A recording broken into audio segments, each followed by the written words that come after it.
trust you as the great physician. So we ask, as the pastor asked, that you speak through us and that you bless those that are here with your words. In the holy and precious name we pray. Amen. Amen. Okay, so we're getting a little bit of a late start, but we do want you guys to be able to get out to have lunch and get on the road if that's what you're planning to do right after this. So we're going to go for an hour from when we're starting now. If we get out earlier, no problem, but we won't extend beyond that. Okay? So we're going to start with the questions that were already placed in the box and then go from there. And so we'll start with some introductions, and you've probably seen all of us during presentations already, but we'll start with some introductions and then we'll go to these questions here and then go on to questions from the audience. Okay, so my name is Dr. Kami Ware-Cox, and I am the medical director here at UC Pines. I am trained as a general surgeon, and I'm also board certified in lifestyle medicine. And I was privileged to join the staff here at UC Pines in August of last year. Good afternoon. My name is Eric Kelly. I'm a nurse practitioner, family nurse practitioner here at UT Pines. Been here for about close to 3 years. Came from Spokane, Washington, and also serve as a chaplain here. And I'm very blessed by the work that is going on here. Good evening. Good morning. Good afternoon. It's morning somewhere. My name is Ashwin Sukumaran, and I also serve on the medical staff here. I've been here at UT Pines for almost 8 years, and it has been my great privilege to serve not only with this team here, but alongside with the great physician, Jesus, and see miracles happening every day. And I also wanted to mention that there are other members of our medical staff who are not currently present here, but we are the ones who are present here today. So I'm glad to join you today. Good evening or good afternoon. My name is Marvin Randall. I'm a medical doctor, and been here for 2 years, and just learned a lot within those 2 years, and love to share with you all. Welcome to UT Pines. All right, so we're just going to jump right in, and so that we have as much time as possible to get to questions from the audience. So the first question is, what is the best liver detox? Anyone want to tackle that one? All right, well, I can start. Okay. I'm going to pass it over to Dr. Marvin, because he had a good liver presentation on Sabbath. But there are some natural things that tend to work really well for detoxing the liver.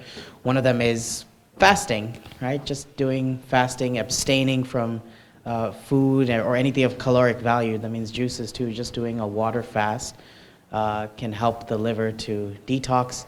Another thing is also taking in activated charcoal. Activated charcoal you can take internally. Something's ringing.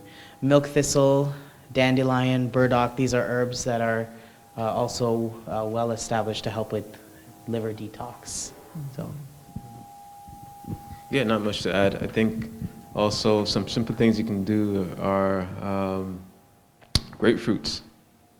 Grapefruits, turmeric is also good. Grapefruits, they slow down the phase 1 detox of the liver, and that's actually a good thing, slowing it down. Some things like caffeine speeds it up, and it produces a lot of bad metabolites. So the grapefruits will actually slow it down and gives the liver time to catch up. And turmeric slows down phase 1 and speeds up stage 2. So different things you can use in your kitchen cupboard or in your refrigerator to help. And fasting as well, one of the most simplest things you can use. Think about fasting as you're driving on a parkway and you see you're doing construction, they're doing construction because they had to fix the roadways, right? And fasting is like shutting down the roadway so you can fix whatever's wrong with your liver. So that's the best ways you can detox your body. You can also, I mean, I wouldn't say just do this for just an ordinary cleanse, but if you have some serious liver issues, you could also put a poultice over the liver area of charcoal and flax, leave it there overnight. You can just put tape around it or put saran wrap so it doesn't get messy in the bed, and that can help also. Okay. The only thing that I would add to that is that the actual best thing is to live the life the way God prescribed it, the way the Creator prescribed it, so that you don't need to do these additional detoxes. God created us with a method of detoxing the body. That's the liver, that's the kidneys, that's your skin through perspiration, and that's your lungs through respiration. And so, yes, intermittent fasting is also extremely beneficial. So if we live using God's methods, we won't actually need all of these additional things to detoxify. That's right. Yeah, and I also wanted to add, this is not in the question, but maybe this may have been thought of when the question was written. You know, there are a number of cleanses out there, right? And we got to be careful with those because there are things that do, in fact, assist the liver in its processes. But then there are some things that don't really assist the body. It actually works against the body. So I've seen things where, you know, you swallow like a bunch of oil with this and that, and, you know, people do these gallbladder or liver flushes. Right. And people swear that they see stones in the toilet when they go afterwards. But when you actually analyze the composition of those stones, we find that it's oftentimes the stuff, it's made of the stuff that you just swallowed pretty much. So you're causing issues, not really solving issues, right? So it's important to, you know, one of the things is to understand what is causing, first of all, toxicity, or toxic buildup, toxemia, and trying to do away with those things that are harmful, that's overloading the system, and then assisting the body in that process. So. Okay. Yes, ma'am. Do we have a mic that's going around so the online people can hear? By the way, hello, online people. If you don't have any known problems with your liver or anything else, you shouldn't do detoxes, right? I mean, you have to have something known because it is such a big thing now. Everybody's detoxing their liver, their gallbladder, their parasites, everything. And you start wondering, should I be doing this? If you're already following all the laws of God, then there's no reason to, right? Just preventively. No, there's no reason to preventively do anything additional to your liver. Trust God that He knew what He was doing when He made you. And so if you're following His prescription, there's no need to do anything additional to that. I think if you think about the sanctuary, right? The sanctuary had to be cleansed. And there are certain times when the sanctuary had to be cleansed. So even if you're daily are doing things to assist your body to cleanse or detox itself, pick a certain time within the year where you do like a detox or go on a fast or something like that, just to cleanse the sanctuary. All right. Next question is, I've heard of joyful stress. Is this an actual thing? So we're going to pass that again to the person who did the stress talk. But the first thing that I would say to that is, have you had a baby? That's typically the great example of joyful stress. Okay, it is a happy event, but it is very stressful, both physically and mentally, on the person actually giving birth. Yeah, so there was a distinction between acute stress and chronic stress. So acute stress, like to believe it or not, is like giving birth. I never did it, but I'm pretty sure it's acute stress. Imagine going through a birth or having a child every day. That'll be, yeah, she laughed. That'll be chronic stress. So acute stress is natural, but chronic stress is unnatural. So joyful stress, yes, it's acute, but I can't imagine having childbirth pains for a year. Yeah, and there's also different types of stress. Like there's eustress, and then there's distress. So eustress you get when you go out and exercise, right? It's different from just laying down and doing nothing. But then there's distress, where the Bible refers to it as fear. What makes you anxious? What makes you worried? What makes you afraid, or whatever? That would be distress, and that's the thing that causes the sympathetic response, and that leads to chronic stress as well if it stays that way. Next question is, what are the best exercises, and we just mentioned exercise there, if you have joint pain and damage? And one thing that I'll throw out there are water exercises, water aerobics and other water exercises. The buoyancy of water acts as a shock absorber when you do exercises in the water. And so that is exceedingly beneficial for those who have joint pain and joint damage. One thing you do want to do, though, is continue to exercise. You have to be careful with what you do, but you do want to exercise, because that does help to maintain the mobility of the joints and the musculature that is surrounding those joints. So you do want to continue to participate in exercise. So the prescription is going to the beach, right? That's right. Yeah. Anyone else have some additional? They do have machines that are lower impact for exercising as well. Yeah, I mean, anything that can help to stabilize the joint, So if you have like knee pain, for example, you could, obviously jogging would be high impact. It would cause more damage. It would cause more inflammation, more pain. But something that's low impact that will still strengthen the muscles surrounding that joint will actually help. And matter of fact, they found that resistance exercise by itself improves arthritic type pain, And so one way you could do resistance exercise, you don't have to get in the gym and lift heavy weights like Arnold. You can just get like resistance bands, even if they're lightweight, and you can tie it to the chair while you're sitting in the chair. You can actually do chair exercises, and you can tie it to your ankle and tie it to the chair, and then do these kind of things. Or the other way, you can stand in front of the chair, and as you work different parts of the leg, those muscles will help to stabilize that knee joint as well, without causing more inflammation, more damage.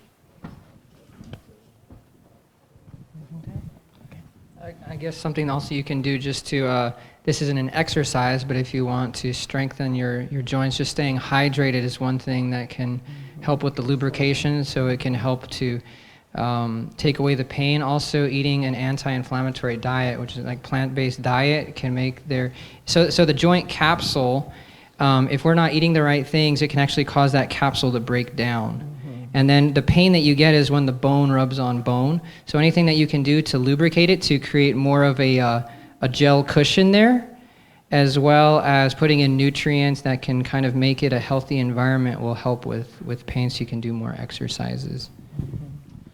And also, if you are in pain, something that you can do is you can use poultices externally.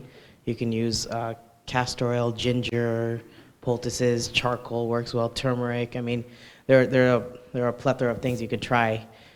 You can mix that with some comfrey. It might help it to heal a little faster. And you can use those poultices to try to minimize the amount of inflammation so that you can do more physical exercise. Of course, low impact. There's a question there. No, just to Do you have the mic? personal level, I found a very low sodium diet will help tremendously, personally, with joint pains and arthritis. All A right. low sodium diet personally has contributed tremendously to arthritis and joint pain. I just wanted to share that. Yes, contribute to helping reduce that. Yeah. All right. What does it mean when you have pain? I'm saying that in the body. When you have pain in the body in one area some days, but not other days. And so that can be a variety of things.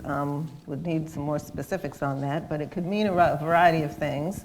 For example, with gallbladder pain, it is typically intermittent, meaning that it comes and goes. So you will have pain when the gallbladder is actually being called into action and it squeezes around those stones, then you have the pain.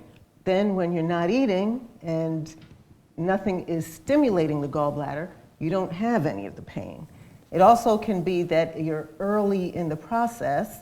When Celio talked about pain on Friday, and he talked about you may have twinged your ankle, and initially the brain felt that, it sends you a signal, and then the signal dies down as you're doing things that the brain has decided are more important, and then the signal comes back when you may be getting ready for bed or all the other external stimuli has slowed down, then that signal comes back. So your brain kind of categorizes the importance of different signals that is coming to it.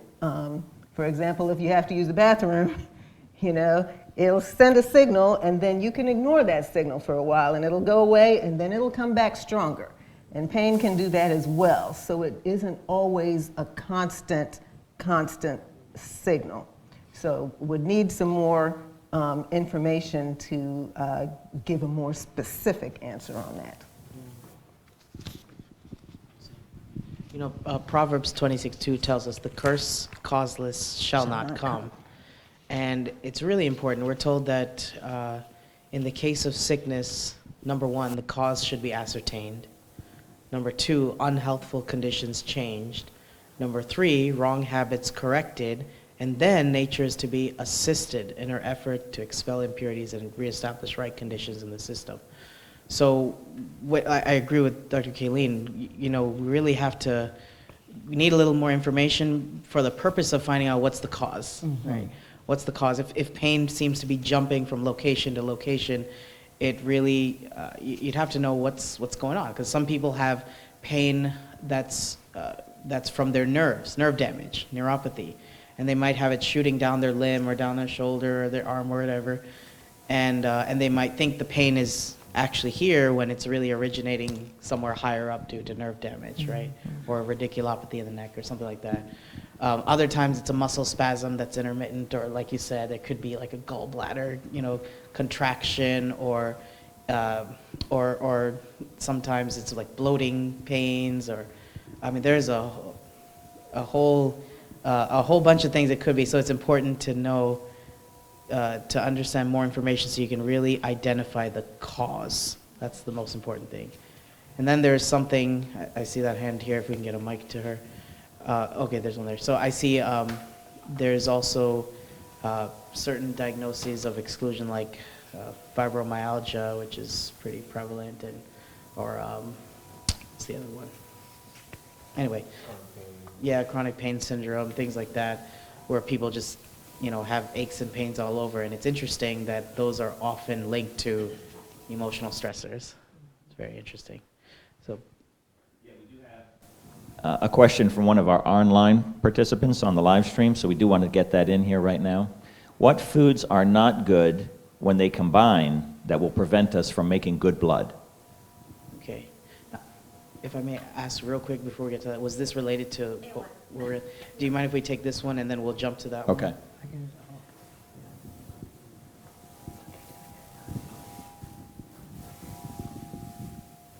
Yeah, just just from personal experience, I do really appreciate what you said about finding the cause. We lost my mother-in-law from cancer a year ago. I wish so much she could have come to UG Pines. I think you could have helped her. But her symptom was she had pain that it just went from all over. Like she could never pinpoint it. It was very severe pain, but she would have it in one spot and then another. It would move all over the place. And she struggled with that for like a year. And if she would have just gone in, right, and gotten tested for it, but by the time she finally did, because then there was other symptoms, but by that time it was very late. It was stage 4 already. So diagnosis, that just hit a really sensitive spot to me. We have to find the cause. Yes. No, that question.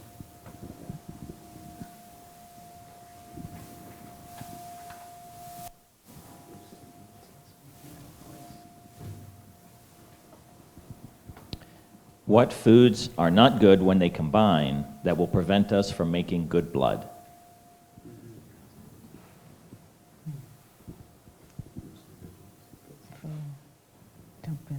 So one of the things that is often mentioned are mixing fruits and vegetables. A lot of folks struggle with that. Now, if you read carefully in the Spirit of Prophecy, it does not say that you cannot mix fruits and vegetables. What it says that is a lot of people are sensitive to mixing fruits and vegetables. And that's mainly because the types of enzymes that are used to break down your fruits and the types of enzymes that are used to break down your vegetables are different, and that can cause problems for some people when you're taking in different types of foods that require different types of activities in the body for their digestive process, and you're putting a lot of work on the GI tract. Some people can eat fruits and vegetables together and have no issues with them and thrive with that. Other people are very sensitive to that, and it's very common for that to occur. And so there has been counsel given that fruits and vegetables together, probably best to separate those. Now, if you are on a 2-meal plan, it's going to be a challenge for you to get in your recommended amount of fruits and vegetables on a daily basis without some overlap somewhere. So you have to, with trial and error, figure out what works best for your body and what things that you can eat together and what things you cannot. Another issue is just eating a whole lot of variety at one meal.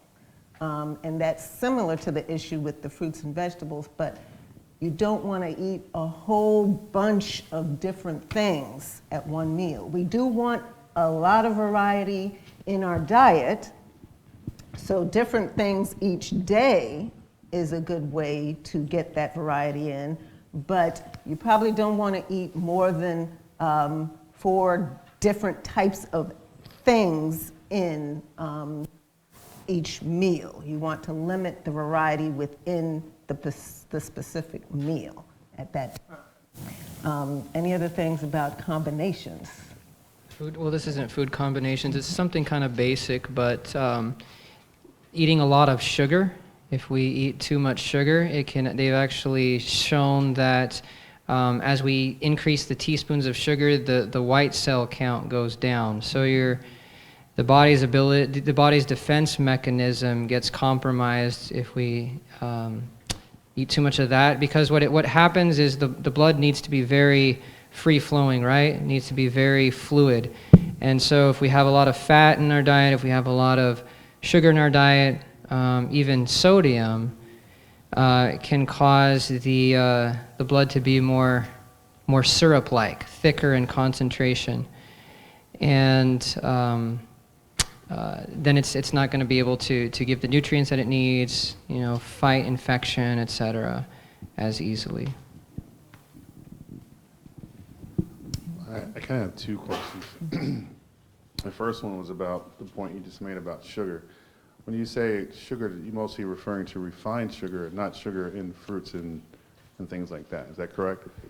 Yeah, I would say, and you guys can add if you have anything, but I would say generally if you're eating the whole fruit, you're probably not going to overdose on sugar, because the fiber helps to balance how fast that sugar gets into the bloodstream. Now, what I will say though is if you're fighting infection and you eat fruits that are very concentrated in sugar, that can actually make it more difficult to fight the infection. But if you're okay and you don't have any issues that you know of, then eating whole fruits should not generally be an issue. So I would say, like, if you have an infection, some of those fruits that you'd want to eat low glycemic fruits, or you can just even, for a time, just even stop eating fruits if you wanted to get there. But low glycemic fruits, or avoiding high glycemic fruits like, bananas, mangoes, some of the tropical fruits can cause, what'd you say? The good stuff. Yeah, those ones can cause the sugar to go higher.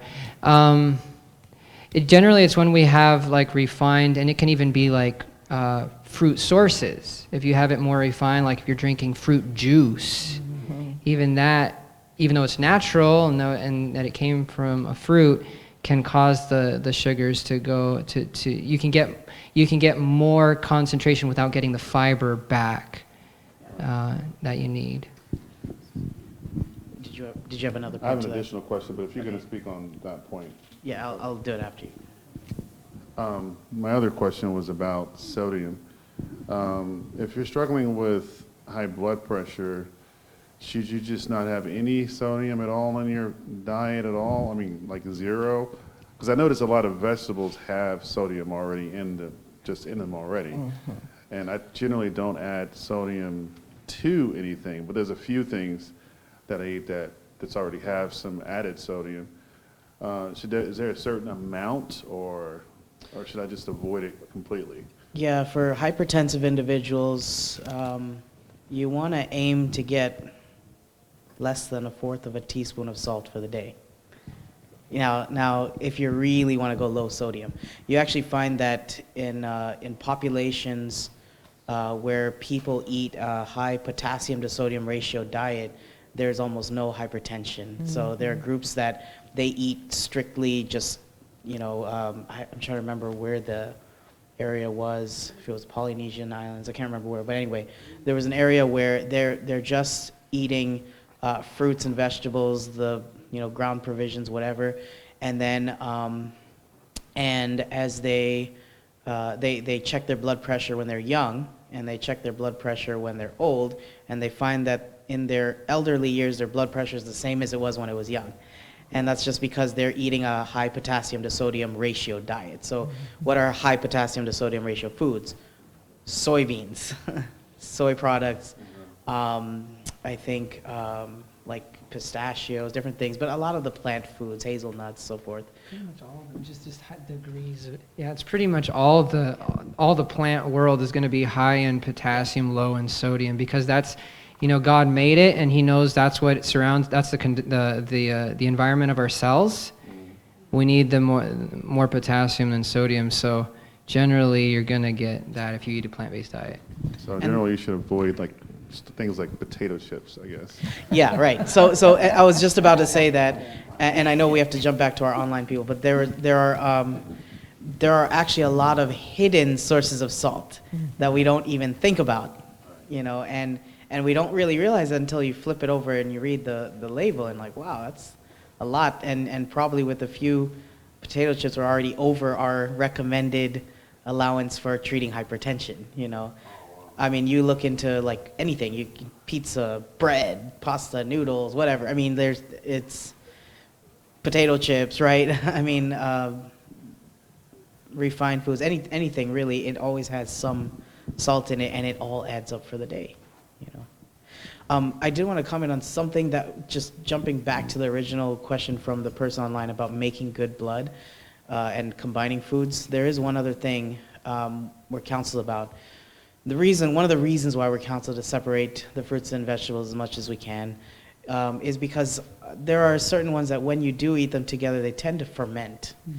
And then you get poor digestion as a result, and so we don't want to make alcohol in our stomachs, right? So we want to eat simple and, not like, as Dr. Kayleen mentioned, not so many varieties, but simple enough and not combining so much that it's going to ferment and be useless and even harmful to us. Will that include like smoothies? Yes, yes. Yeah, I mean, if you have too much liquid in the stomach, then that can make it more difficult to digest. And I was going to say that, what I was going to say is about making good blood, anything that's going to slow digestion, think about it like this. Like if you cook something and you leave it out on the counter, if you leave it out for a certain amount of time, what's going to happen? It's going to go bad, right? So the same thing in our digestive system. Stuff is not meant to stay there for long periods of time. It's meant to go in there, and then our body brings out the enzymes, digest it quick, move it on its way, get it out of the body, and we just keep ourselves from a toxin-free environment. But when stuff stays there, body temperature is perfect temperature for bacteria to colonize and replicate and everything. So the longer stuff stays in there, the more chance you're going to get it to ferment and create these alcohol, toxins and stuff like that. So even eating between meals will cause food to stay in the digestive organs for longer. So that's one of the reasons it's not the best thing, because the process of digestion starts over and the stuff stays there, like 11, 12 hours after you ate. So. Okay. Well, there was an online. Can you give us an example of a couple of foods that, if you combine them, they can create fermentation, maybe some common combinations that we're doing that we don't know about? Well, I think that, one of the things was the fruits and vegetables, but another thing is, one of the worst probably is custards, which would be a combination of milk or a cream, eggs, and sugar. So that would be in puddings, that would be like dairy ice cream, generally, desserts, things like that. And if you eat a lot of, never mind. I was gonna say something, but it just skipped my mind right now what it was. But yeah, generally things like those are popular things that people will eat that can cause. I don't know if anyone else has anything else they want to add on that. What about bacon? What about bacon? But vegan, because we don't use the dairy and the egg, so a non-vegan custard. I don't know if you would have something that's that combination. If you're eating something that's plant-based, I mean, just because it's plant-based doesn't mean it's healthy either. Right. Those desserts can cause problems if they're complex. Yeah. The main thing that when you're dealing with fermentation, all of the different combinations, the common denominator is often sugar when you're talking about fermentation. So try to avoid anything with added sugar. Get your sugar the way God created it. Just different spices as well. The combination of different spices can either retard digestion or help digestion. Right, or even, yeah. Okay, you want to go to the online question first? Is this related to what we're saying right now? No, it's not. Okay, then we'll take the online question and we'll come back. Okay, this is in reference to what you were saying just a few moments ago, Dr. Kayleen. Considering that I shouldn't eat more than 4 different things at each meal, if I eat a banana and an orange and some oat porridge with flaxseed and sesame seed, is that good or bad? Sounds delicious. That is why we are careful, and Sister White is careful about when she puts numbers on things, because people will hold on to those numbers. And these are recommendations that you try to get as close to as possible and are guidelines. And so it's not saying that 5 things are going to be harmful for you in particular on a specific day. 10 things or 20 things, we can all probably say, yes, that's going to be harmful. But what we're trying to do is give some guidelines.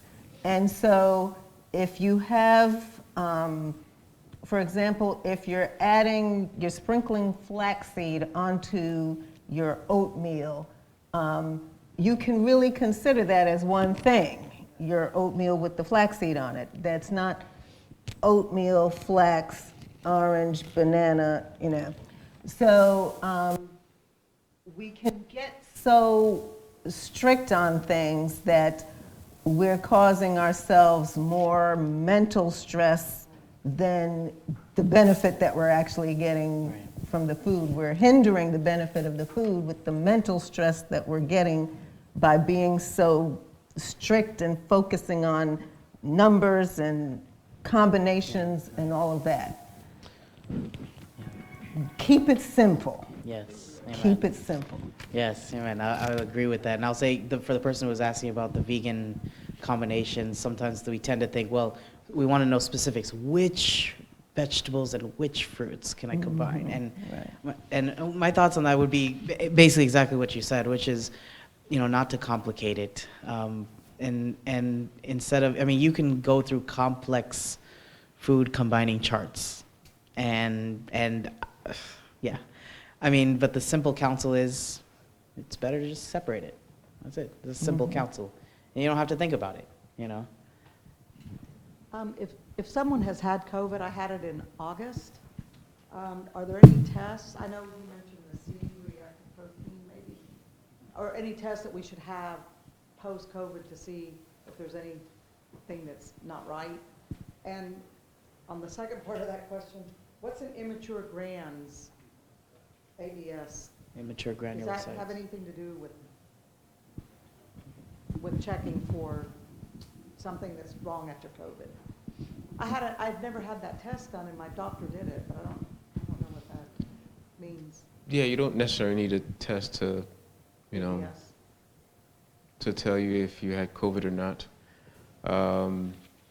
Me personally, I don't like people just get blood work just to test for something. If you know you have something, let's treat it. You don't need to spend money to get a test to tell you that you have something or you had something. If you have it, just treat it. I guess what I'm asking is there any test? I know I had it, but is there anything I need to check now to see if there's been any damage? No, there's nothing, no. But I would say immature granulocytes. Immature granulocytes are basically immature white blood cells, and you don't want those to be in your bloodstream. If there is, it's like sending a 15-year-old to war.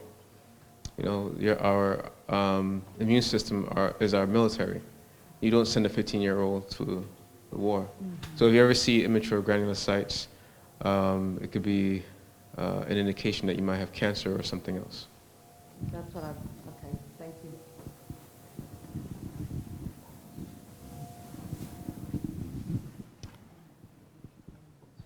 Okay, so, is there another online? We do have a follow-up to the comment about the spices. What spices together cause fermentation?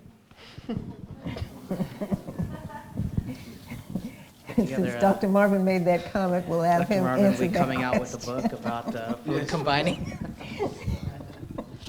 There are certain spices that we shouldn't use, and like I said, it will retard your digestion. It can also damage your GI system. Spices like black pepper, for instance, and these peppers, they have volatile oils that can cause damage to the GI system and retard digestion. Cinnamon, nutmeg, clove, these things can retard digestion. So not necessarily combining, but just adding these things to your food can retard digestion instead of eating it. Okay. All right, so a little change in the subject here. Does the sun cause cancer, or does it make cancer worse that resulted from some other reason? So Dr. Zane Keim, he wrote a book about sunlight. It's all about sunlight. And he talks about the benefits of sunlight and decreasing cholesterol, decreasing blood sugar, decreasing blood pressure. It's helping with a whole lot of things, even Alzheimer's. And he said that sunlight actually decreases your amount of your risk from internal cancers. So more sunlight decreases your internal cancers or internal cancer risk. But it says for some people, especially those with a high fat diet and those with low vitamins in their bodies, they actually saw an increase in skin cancers. So if you have a high fat diet, if you're low in vitamin A, E, C, and D, and all these things, you're more prone to skin cancers. But also if you're fair-skinned, blonde hair, blue eyes, white skin, of course, you're more prone to skin cancers if you're in the sun. And which is why, African Americans or black people, we need more sunlight and we have less of a risk of skin cancers than our white, quote unquote, white counterparts. So think about it. If enjoy the sunlight, but make sure that you're not having a high fat diet. Make sure that you have adequate vitamins, and make sure that you're not prone to cancer because of your race, essentially. Yeah, and also, the sun, there's so many benefits of the sun. It's really an excess of ultraviolet rays, really. That's the thing. But the ultraviolet rays, UVB especially, we actually need that to synthesize vitamin D. So it's important to get sun, despite, there's always a risk that comes with anything and everything, really. But UVB rays from the sun, taken in the right amount, is actually beneficial. That's how our bodies can actually synthesize vitamin D. To piggyback on what Ashwin just said, is that it is, okay, keep it on time. It's not the sun causing cancer, it is an overexposure to the UV rays. It's a similar thing that we talk about when we talk about the foods, for example, and we talk about eating too much of certain types of foods. And you can eat too many nuts. It's not that nuts are harmful.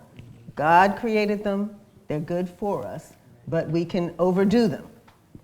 And what is harmful is our overdoing these healthy things. The sun is healthy for you, sunlight is healthy for you, but we can overdo it. And when we overdo it, that's when we get into problems. So I believe we're running out of time. Was the signal there? So we're running out of time. So we're going to wrap it up right about here. Do we have time for one more, or is that about it? We'll do one more question. And what are the main causes of arthritis? Will be our last question. What are the main causes of arthritis? Well, it depends on what type of arthritis you're talking about. If it's osteoarthritis or rheumatoid arthritis. Rheumatoid is more of a that's what I was thinking, autoimmune disease, and so it's the body fighting against itself. So it's not really something that diet's going to impact as much. It does have a place and it can help, but if you have osteoarthritis, your lifestyle is going to have more of a telling effect with that. So foods that would cause arthritis would be inflammatory foods, things that are processed,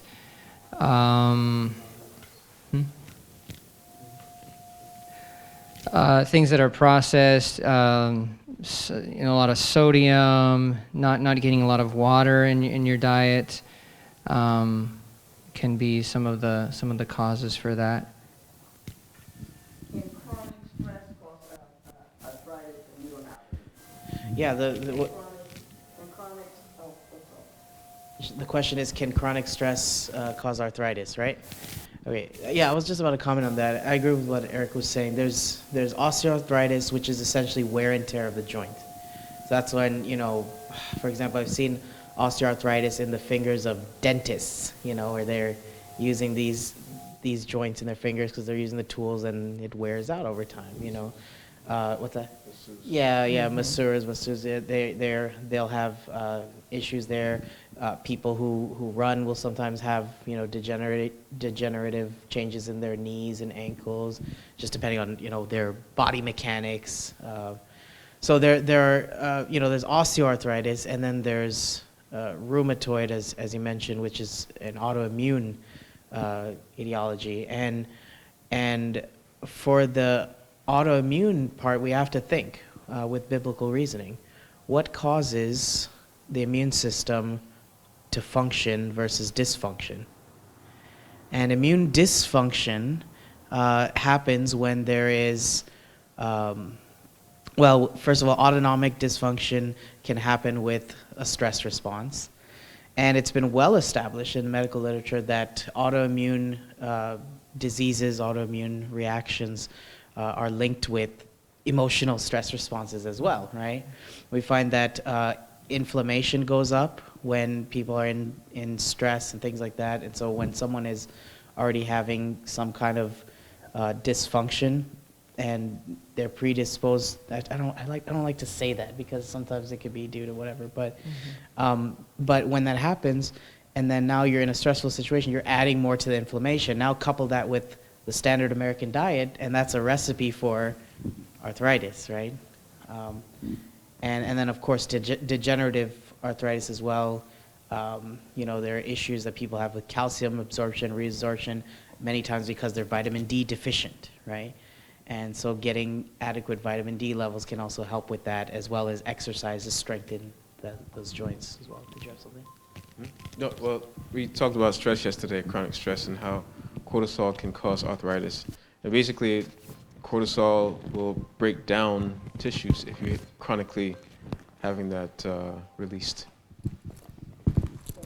So early in life, when you don't have any arthritis, chronic stress, you think could cause arthritis? Yes. Yes. Okay. Oh, yeah. All right. So, sorry, one last question in the back. We'll take that last question.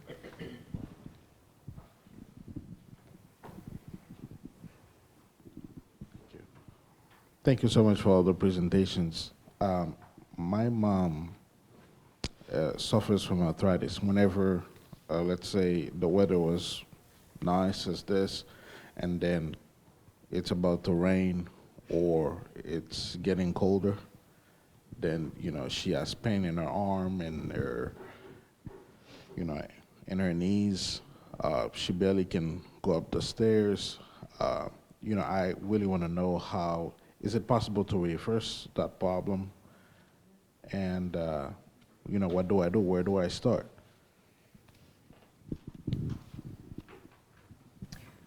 Well, one thing is to start with the diet. I mean, that is always a very, very good place to start because, we are what we eat. And so the building blocks of what our cellular structure is comes from our food. And so when we want to talk about repairing and restoring, we want to start with putting in good building blocks to be able to assist in that process of restoration. The other thing would be to stop the damage. There's a whole lot of damage that has already occurred, but you want to stop the damage. And so, so that building and restoring can start to take place. So you've got to look at the type of activities she's doing, look at the exposures she's having. Is she in a healthful environment? What Brother Ashman was talking about in his previous lecture. And Is she getting a healthful nutrition? Is she getting adequate sleep? Because sleep is where the restoration process takes place. That is what happens during sleep, is the repair and restoration of the body. And so is she getting adequate sleep? Is she getting exercise to protect the muscles and keep the mobility of the joints that are already damaged? So there's a whole lot of things that you need to go through and see what is going on and where the damage is occurring, and of course figure out, if possible, because I guess this has been going on for quite some time, what was the trigger and what was the cause. As we said previously, we like to reason from cause to effect, which actually is often reasoning from effect, because that's what we see, to determine what the cause is. Mm-hmm. So that's where I would start. Yeah, and if I can add to that, there's also, normally when people have arthritis, arthritic conditions, one of the traditional treatments is NSAIDs, non-steroidal anti-inflammatory drugs, and some people get bad enough where they start using steroidal drugs as well, and other things. But there are natural things that can really help. You can take natural anti-inflammatories internally. First of all, the anti-inflammatory diet, which is the whole foods plant-based diet. Taking other things in, garlic, chia seeds, flax seeds, turmeric, these are all anti-inflammatory things one could take internally. Other things, you could take herbal extracts of white willow bark, which is where they get aspirin from, right? White willow bark, wild lettuce, Jamaican dogwood, ginger, feverfew, boswellia. These are some anti-inflammatory herbs that are really good. They have a supplement called curamin, which you may see in the gift shop or wherever. And curamin is the extract of turmeric and frankincense. So it's curcumin, which comes from turmeric, and boswellia, whatever that extract is, boswellia extract. And that works really well for pain. So taking anti-inflammatories, non-drug anti-inflammatories internally. I say that because a lot of people are managing their arthritic pain using NSAIDs, the non-steroidal anti-inflammatory drugs, but that comes with risks in and of itself. Mm-hmm. There are people, when you take NSAIDs increases your risk of heart disease, hypertension, particularly cardiovascular disease in general, for people who are at risk and people who are not at risk. And also GI issues as well that come with that. So we try to steer clear from those NSAIDs and try to get into natural anti-inflammatories internally, and also externally. You can do things like putting on poultices. So I really like ginger and castor oil, works really well. Or you can take a leaf of cabbage and put it over the arthritic joint. Potato, some things are charcoal. Okay, I see the hands going up all over, but we're out of time. We're out of time. So this is what we're going to do. This was the last question. This is what we'll do. If you have questions for us afterwards, we can try to answer some of them after we're done. But we do need to put a cap on it right here. And so... Sister Kim, were you coming up to give an announcement? Or? Yeah, just that we're done. Okay. If you're using a flash opener, be sure to get there soon. Yes. Okay.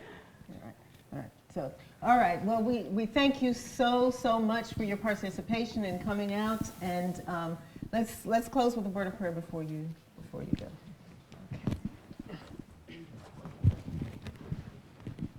Kind Heavenly Father, Lord, we thank you once again for being with us today. We thank you, Lord, for your presence.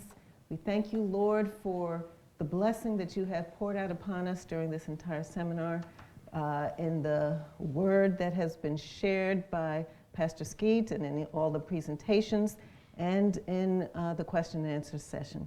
We ask, Lord, that you would bless each and every participant, and that these words they will use in their lives and share with others, and be a blessing to someone else as well. Thank you once again, Lord, for all that you have done and for all that you will do. In thy holy and precious name, amen.